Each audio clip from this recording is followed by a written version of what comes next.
Isfahan کا ایک بہت بڑا رئیس اپنی بیگم کے ساتھ دسترخوان پر بیٹھا ہوا تھا۔ دسترخوان اللہ کے عطا کردہ نعمتوں سے بھرا ہوا تھا۔ اتنے میں ایک فقیر نے صدا لگائی کہ اللہ کے نام پر کچھ کھانے کے لیے دے دو۔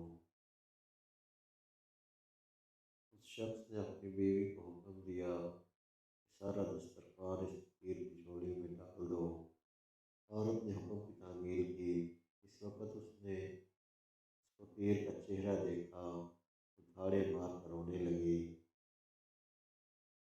اس کے شوہر نے اس سے پوچھا، آپ کو کیا ہوا ہے؟ اس نے بتایا کہ جو شخص فقیر بن کر ہمارے گھر پر دستک دے رہا تھا وہ چند سال پہلے اس شہر کا سب سے بڑا مالدار اور ہماری اس کوٹھی کا مالک اور میرا سابق شوہر تھا۔ چند سال پہلے کی بات ہے کہ ہم دونوں دسترخوان پر ایسے ہی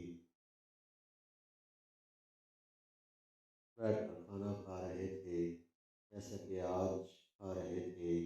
اتنے میں فقیر نے صدا لگائی کہ میں 2 دن سے بھوکا ہوں، اللہ کے نام پر کھانا دے دو۔ یہ شخص دسترخوان سے اٹھا اور اس فقیر کی اس قدر بھلائی کی کہ اسے لہولہان کر دیا۔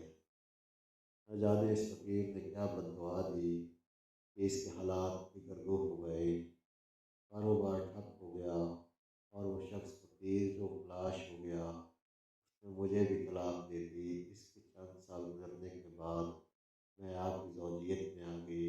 شوہر بیوی کی یہ باتیں سن کر کہنے لگا، کیا میں آپ کو اس سے زیادہ تعجب خیز بات بتاؤں؟ اس نے کہا، ضرور بتائیں۔ شوہر کہنے لگا، آج اس فقیر کی آپ کے ساتھ شوہر نے کٹائی کی تھی، وہ کوئی دوسرا نہیں بلکہ میں ہی تھا۔ گردش زمانہ کا ایک عجیب